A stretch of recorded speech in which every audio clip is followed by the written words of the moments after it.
Pedro Rodrigues.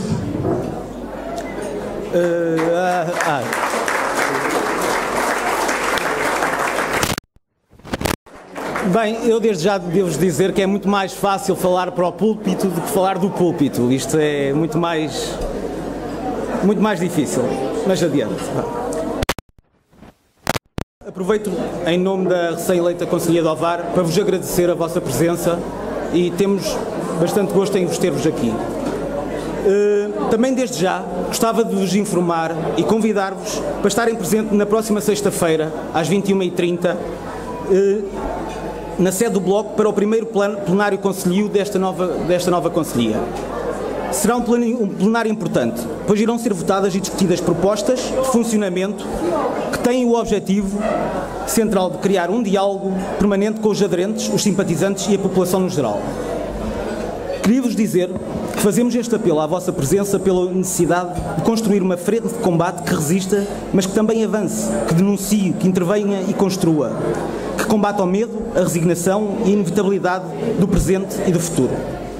É afirmarmos que a nossa vida não é uma espécie de poço sem fundo, para o qual somos atirados e vamos descendo, descendo e descendo, onde não há sequer um limite, onde o chão não aparece. É isto que nos dizem e dizem que faloemos, nós, custo o que custar. Não faloemos, custo o que custar. Não pode ser esse o caminho.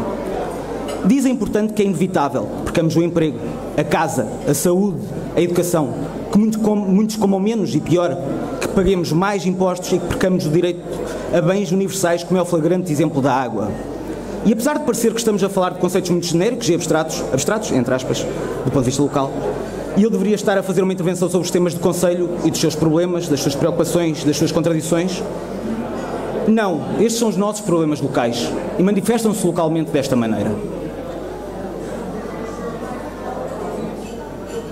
A intervenção dos sucessivos executivos camarários tem sido exíguos também neste tema, irresponsáveis e ineficazes nas respostas aos desafios de um Conselho, por um lado aprisionado por duas cidades como Porto e Aveiro, mas também podendo beneficiar da dinâmica destas duas regiões.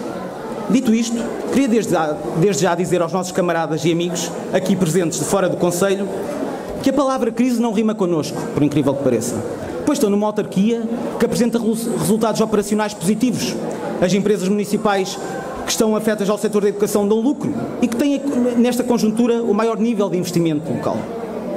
Perante isto, podemos dizer que não vale a pena emigrar, porque Ovar é que está a dar. Não é necessário ir embora. Pois é, mas como se costuma dizer, a realidade impõe-se. E por mais que queiramos tapar os olhos, é ela que manda e é a realidade que determina o valor da política, das políticas e das decisões por elas emanadas. O Concelho de Ovar tem uma das maiores taxas de desemprego do distrito e os apoios sociais não são mais que aqueles que o Estado Central oferece. Um centro de apoio às famílias endividadas tardem a aparecer.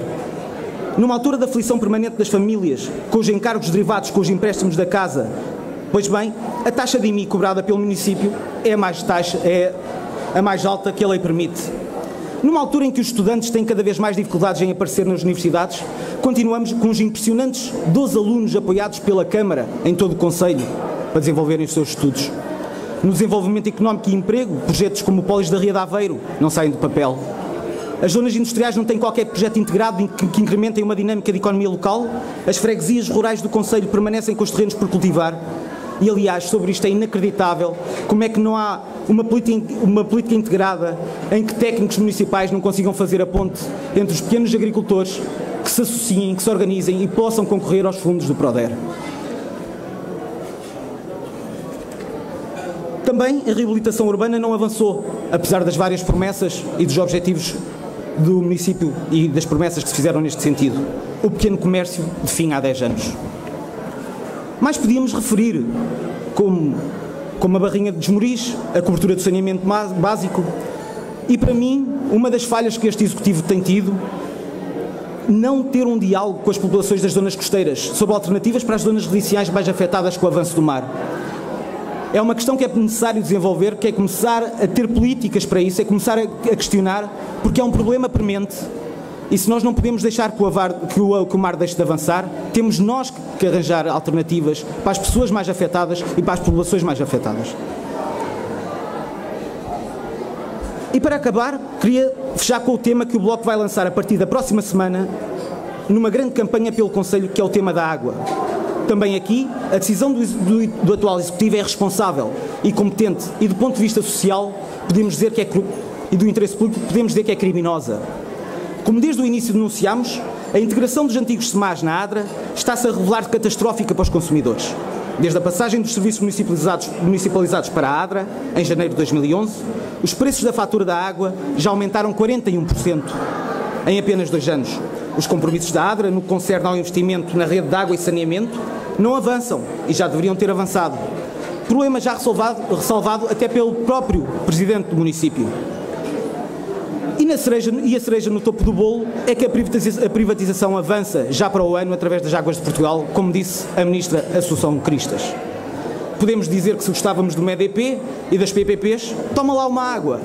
Uma vez mais, rendas garantidas estão lá para quem investir na água e vão ter um retorno de 6, 7, 8, 10, seja lá o que eles conseguem renunciar. Não nos venham dizer, nós, e quem é que vai pagar tudo isto? Nós, claro. Não nos venham dizer que temos que pagar. Não, isto nós não temos que pagar. A condição essencial para a democracia é a existência de justiça social. E neste momento é essa a nossa guerra. Já não é só pela água, ou pelo emprego, ou pela habitação. É pela dignidade, pela existência, pelo futuro, e é em nome desses valores, que seja aqui em Ovar, em Lisboa, Atenas ou Madrid, que vamos à luta, e tem que ser esta a nossa luta.